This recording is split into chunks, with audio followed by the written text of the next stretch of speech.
영안실. 어떤 의사가 야간 진료를 마치고 엘리베이터 타고 올라가려는데 어떤 여자 간호사가 급하게 뛰어오길래 같이 올라가려고 기다렸다가 층수를 눌렀는데 이상하게 엘리베이터가 지하로 내려가더래. 참고로 지하에는 영안실이 있었고.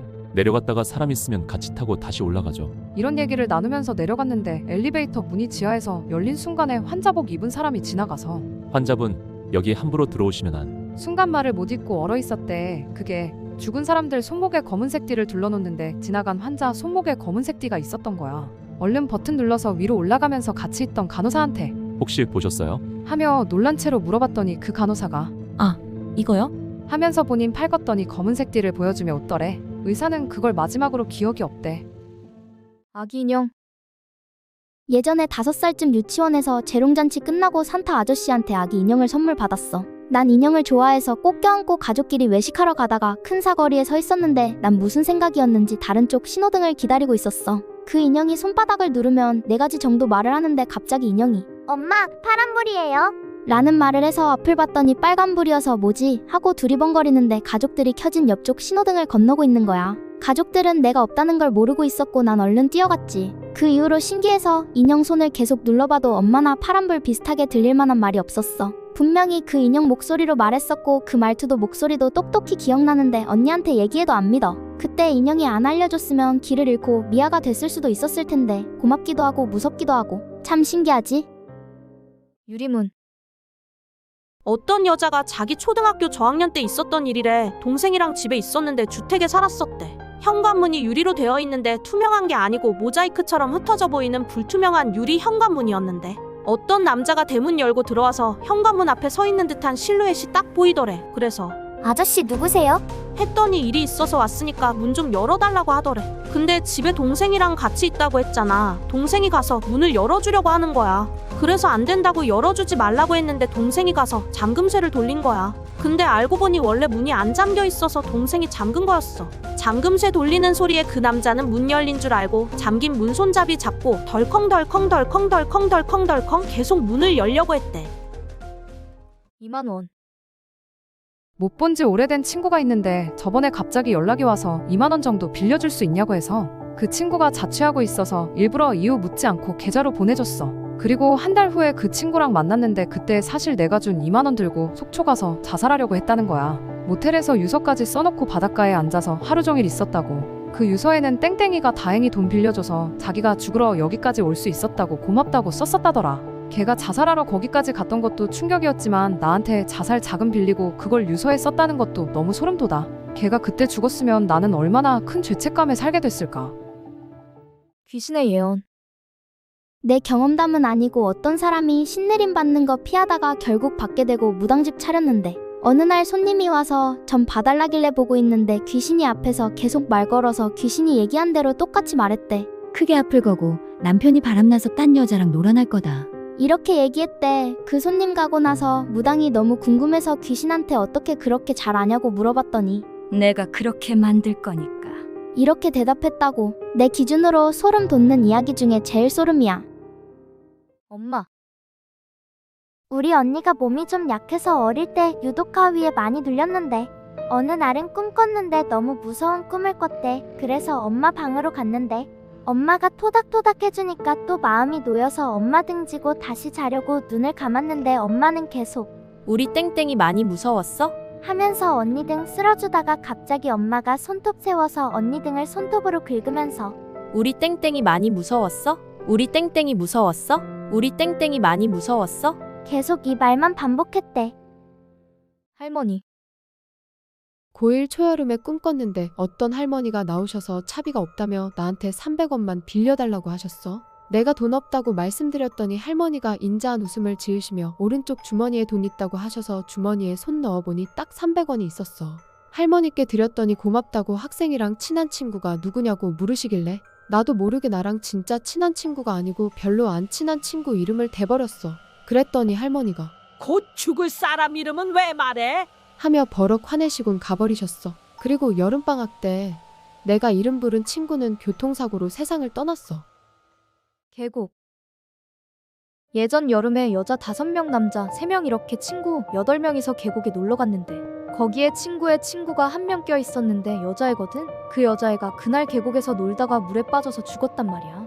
근데 다들 덮어두기로 하고 나중에 그 여자애네 부모님께는 혼자 나가서 돌아다니다가 실종됐다고 말씀드렸어. 나는 구하고 싶었는데 남자애들이 그냥 두자고 해서 결국 죽었는데 진짜 죽고 나니까 심각성을 느꼈는지 다들 모른 채 하더라.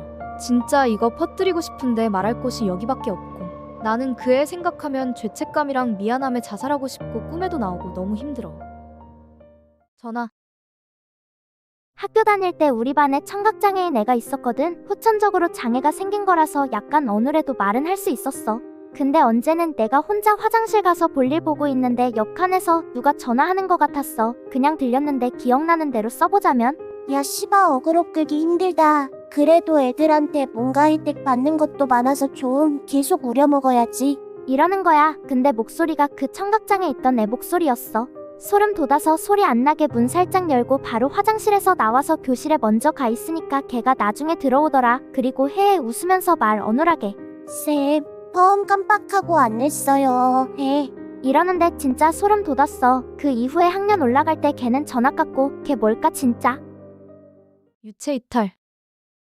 어떤 남자가 유체 이탈을 마음대로 할 수 있었대. 본인이 원할 때마다 유체 이탈하고 다시 몸으로 돌아오고 그랬는데 그 남자가 입대를 하게 되고 군대에서 자는데 유체 이탈이 하고 싶어져서 유체 이탈해서 부대 밖으로 나가서 막 돌아다녔대. 군대가 산중에 있었는데 근처에 어떤 할머니 한 분이 서 계신 거야, 한밤중에. 그리고 유체 이탈하면 보통 평범한 사람은 유체 이탈한 영혼을 못 보는데 그 할머니는 진짜 뚫어져라 남자를 쳐다보더래. 그래서 남자도 이상해서 할머니 혹시 제가 보이세요? 라고 했더니 할머니가 무표정으로 쳐다보다가 눈부릅 뜨고 갑자기 미친 듯이 달리더래. 그래서 남자도 따라갔더니 할머니가 부대 안에 있던 그 남자 육체에 들어가려고 하고 있었대. 테이프. 예전부터 의심이 많은 여자가 있었는데 매일 집에서 나갈 때마다 문 위에 살짝 테이프 붙여놓고 들어오면서 떼져 있나 확인하는 버릇이 있었대. 어느 날 들어오면서 습관적으로 문 위를 확인하는데 테이프가 떨어져 있던 거야. 뭐지? 누가 들어왔나? 의심하면서 슬며시 들어가서 누가 있나 살펴보고 둘러보는데 아무도 없길래 착각인가 싶어서 안심하고 거실에서 컴퓨터도 하고 책 읽으려고 방에 들어가서 침대에 누워서 책 보다가 무의식적으로 고개를 돌렸는데 맞은편 옷장 위에 웅크리고 있던 어떤 남자랑 눈 마주친 거야. 다행히 바로 도망쳐서 다치지는 않았대. 초인종. 우리 엄마가 90년대에 직접 겪었던 실화인 이야기야. 당시 엄마는 언니를 품고 있는 임산부였어. 그때는 우리 집이 초인종을 누르면 엄마가 문을 열어주는 방식이었어. 열쇠인데 아빠가 안 들고 다녀서 엄마가 열어줬던 거지. 엄마는 아빠가 출근하면 집에 혼자 있었는데 평소에는 저녁 6시에 오는 아빠가 그날따라 3시에 초인종을 누른 거야. 원래 아빠는 초인종 누르면서 내다. 이렇게 말하는데 그날도 똑같았대. 목소리도 평소 같아서 문을 열어주려고 하는데 뭔가 느낌이 이상해서 5분 정도 문 앞에 망설이면서 서 있었더니 아빠인 줄 알았던 그 남자가 갑자기 와다다닥 하고 뛰어서 도망갔대. 그리고 며칠 후에 신문 보니 동네에서 연쇄 성폭행 사건 일어났었대. 놀이터. 10살 때쯤 사촌 언니랑 놀이터에서 놀고 있었는데 고등학생쯤 되어 보이는 남자애가 막 이상하게 웃으면서 나랑 언니한테 오는 거야. 그러더니 나랑 언니를 번갈아 보면서 누굴 고를까?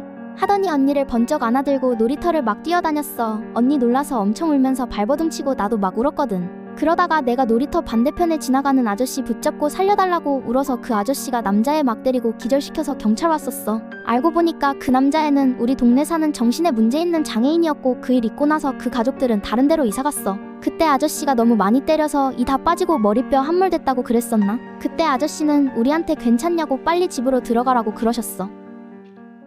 도플갱어. 나랑 엄마랑 마트에 갔을 때 있던 얘기야. 장보고 계산을 하는데 직원분이 포인트 적립할 때 우리 엄마를 빤히 보시더니 혹시 땡땡 언니? 하면서 엄마 이름 부르셔서 아는 분인가 했는데 엄마는 전혀 모르는 눈치셨고 엄마 이름도 아시니까 엄마도 본인이 기억을 못하는 건가 생각하셨는지 저 아세요? 했더니 언니 나랑 모모고 같이 다녔잖아. 끝나고 항상 같이 독서실 갔었는데? 이러시는 거야. 우리 엄마는 강원도 쪽 여고 나오셨고 그분은 지금 살고 있는 동네에 있는 내가 다니는 고등학교를 말하셔서 그냥 단순히 닮은 사람이랑 헷갈린 건가 하고 넘기기에는 엄마 나이랑 이름까지 같고 우리 엄마는 성이랑 이름도 특이한데 이름만이 아니라 얼굴 보고 알아보셨어서 뭐지 싶었어. 그때 생각하면 너무 소름이야. 이게 도플갱어 같은 건가? 할아버지. 최근에 겪은 일인데 어떤 할아버지가 엘리베이터 타고 계셔서 따라 탔어. 근데 버튼이 안 눌려 있는 거야. 몇 초 기다리다가 그냥 내가 먼저 눌렀어. 근데 좀 싸했던 게 내가 타기 전까지 안 누른 것도 이상한데 내가 누른 층에 바로 위층을 누른 거야. 그래서 벽에 등 붙이고 서 있다가 내리는데 따라 내리길래 무서워서 거의 뛰어서 비밀번호 누르고 뒤에 볼 정신도 없이 문 닫았어. 근데 우리 집 문이 손잡이 잡고 있어야 잠긴단 말이야. 그래서 잡고 있는데 오빠가 뭐 하냐고 묻더라. 오빠 목소리 듣고 순간 긴장 풀려서 손잡이 잡고 있던 손에 힘 뺐는데 문 열리고 그 할아버지가 들어왔어. 무서워서 비명 지르고 신발 신은 채로 바로 오빠 쪽으로 도망갔는데 오빠도 놀라서 나 뒤에 두고 누구냐고 뭐 하시냐고 화내니까 할아버지가 여기 우리 집 아니냐고 잘못 들어왔다고 그러더라. 말이 안 되는 게 내가 뛰어서 비밀번호 누르고 들어왔고 문 잡고 있었는데 열린 거잖아. 그 짧은 사이에. 그럼 할아버지도 나 따라서 뛰어온 거 아니야? 구제옷. 대학 졸업식 때 입을 옷 사려고 시내 돌다가 처음 보는 일본 구제 옷가게가 있어서 들어가 봤어. 내부 인테리어가 온통 새빨갛더라. 구경하다가 마음에 드는 치마를 사고 집에 와서 엄마한테 보여줬는데 엄마가 이런 걸 어디서 산 거냐고 소리쳐서 치마 보니까 온통 피칠갑이 되어 있었어. 가게에서 볼 땐 분명 멀쩡했는데 소름 돋아서 쓰레기통에 버리려다가 찝찝해서 아파트 단지 큰 쓰레기통에 내다 버리고 엄마가 혹시 모르니까 소금 뿌리라고 하셔서 복도부터 우리 집 앞까지 뿌리고 자는데 갑자기 누가 일정하게 문을 두드리듯 퍽퍽퍽 소리가 났어. 몸 굳어서 가만히 있는데 이번에는 쾅쾅쾅 하고 발로 문 부술 듯이 막 차는 거야. 그 순간 꿈에서 깨서 바로 엄마한테 달려가서 얘기했는데 방금 엄마도 그 꿈 꿨다고 둘 다 한참 가만히 있다가 엄마 표정 굳더니 아까 옷 내다 버리고 소금 안 쳤으면 걔 집에 들어왔다. 이러는데 진짜 소름 돋았어. 다시 시내 갔을 때는 그 가게 없더라. 이제 구제는 절대 안 사.